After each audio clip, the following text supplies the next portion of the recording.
first and foremost, today we're going to go over some quick tips on how to install a pre-hung interior door.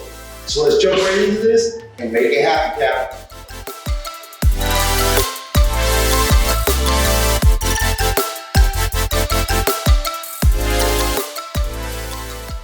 Make sure you guys check us out at mwhconstructionservices.com, where we hope to fulfill all your homeownership dreams.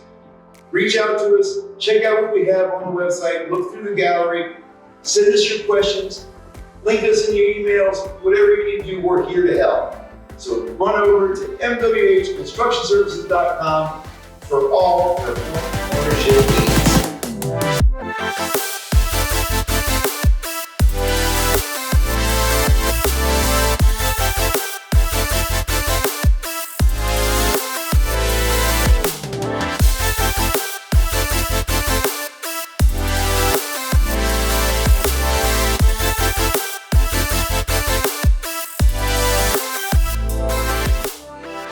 Now let's see how to do it. All right, so we have our spacers already set on the floor. Same thing you kind of saw earlier when we were upstairs. We set these 3/18 spacers on the floor just to get it up so that flooring easily can go right underneath, and we won't. Our subfloor contractor will not have any issues. So you make sure those blocks are still installed nice and tight to the king stud and jack studs, and then there's a lot of different ways you can set a door. Some people are more meticulous than others. Some people put a lot of thought and a lot of time into it. It really isn't all that necessary, but skill and experience does play a big part in that. You always want to make sure that your rests are on some kind of equal height. That way your door is not cocked. If you start off with an unlevel surface, it's just not going to turn out well. So we make sure we're tight to those blocks. And when we do our rough framing to the door, as you can see, there's still about 3/4 of an inch or an inch of space left available. So we would like to be in the center of that space that's available there. And once I have that, I will nail the top 2 corners. Just so it won't move, and my top point is stationary. Now, in this particular house, we built the house. So I personally touched these walls and know that they're all level. If you have not built your own house or the area that you're working in, after you get to this point, you may want to put a straight edge level on the hinge side to make sure that you are perfectly level for the optimal installation. And from that point, I'm a big fan of tape measures and exact measurements. So where I have it nailed, I will grab a measurement from my closest wall, and I am 26 15/16. So I'll come down here to the bottom, make sure that I am 26 15/16. Right here, and put a tab. Once that's in, that here in the middle, you have the same exact measurement. It's really important and imperative that the hinge side is perfectly straight, same measurement, and or leveled with a full width level from top to bottom. This hinge side controls the entire swing, the locking mechanism, the functionality of the door, and is super, super important. And that's why I love using this tape measurement, because it's exact to the 16. Even at an eye level, there is a little variance that can be in between the lines of that bubble. It could be an inch off, you wouldn't even know it. To the trained eye, maybe. To the inexperienced eye, not very easy to tell. So we have this side perfectly straight. We'll nail all of this off, and then we're going to move to the doorknob side.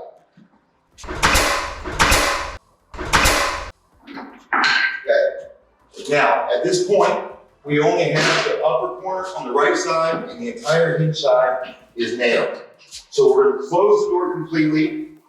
And as you can see, my reveal at the top of the door, I don't know if you can see that, Fox, you might need to zoom in, but it's perfectly level. We're also going to keep our eye on this reveal that comes down the door, because that's what visually we're going to be looking at and what our eyes are naturally drawn to as we come in contact with new areas of the room or somebody's actually looking at the trim. So we're gonna keep our 1/8" spacing all the way down, tag it at the bottom, work up into the middle, make sure that's perfectly at 8 as well, and then we can tag off the rest of the door.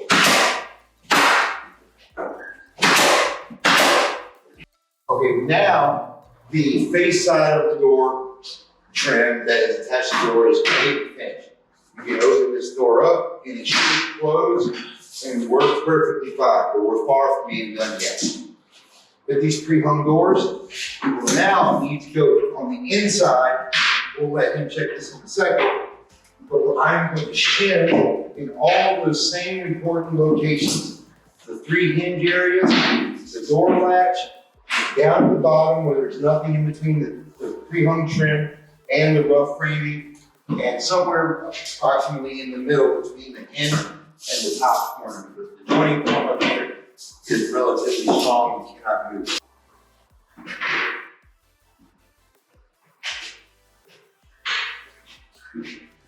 Okay, now once you get to the inside of the door, there's a space that is in between the pre-hung door and the rough framing. There's 4 main areas that I really want to concentrate on. The 3 locations of the hinges, because that's what's going to receive a lot of the work of the door. The door knob area and or latch receiver. Again, a lot of work is done and a lot of abuse is taken in that area of the door. Very, very important to shim that. And when you do shim it, being that we kept this reveal perfectly straight, you only want to shim it snug to what the door is. If you put some shims in, it really bows that jamb inside, or if you don't put enough shim, and when we nail it, it moves it in a 1/4 inch or 1/8 of an inch, well then that's going to completely change the reveal and or twist the jamb inside of the rough framing. So we just shim it just snug, and I try to keep a variety of shim sizes in my pocket. They sell these with any door trim or at any Home Depot or Lowe's, and I just go ahead and pre-cut those down to a 4-inch measurement so that it will not stick past my sheetrock and affect the other side of the door. So we'll nail this off, and then I'll just take a little peek at it. We'll nail that right inside the jamb. Make sure those nails go directly into the shim and into the rough framing as well. Go ahead and cut the wood.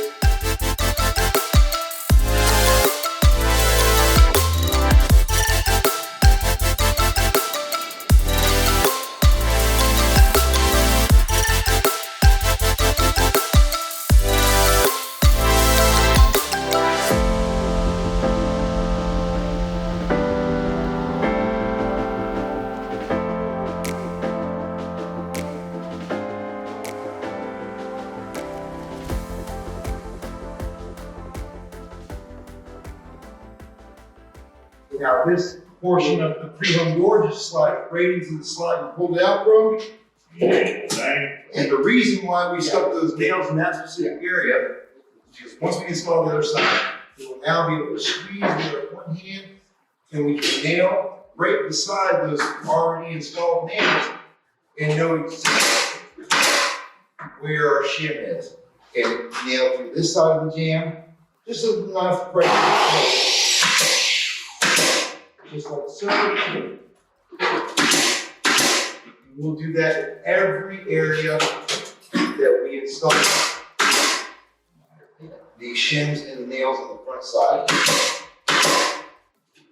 And down to the bottom.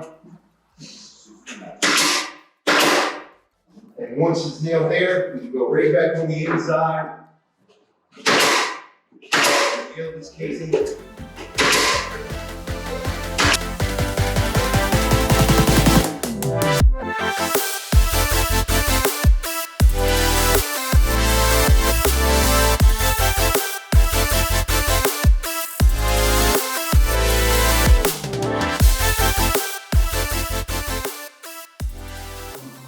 And as always, guys, if you're finding anything in these videos helpful or useful, make sure you hit that like and subscribe button.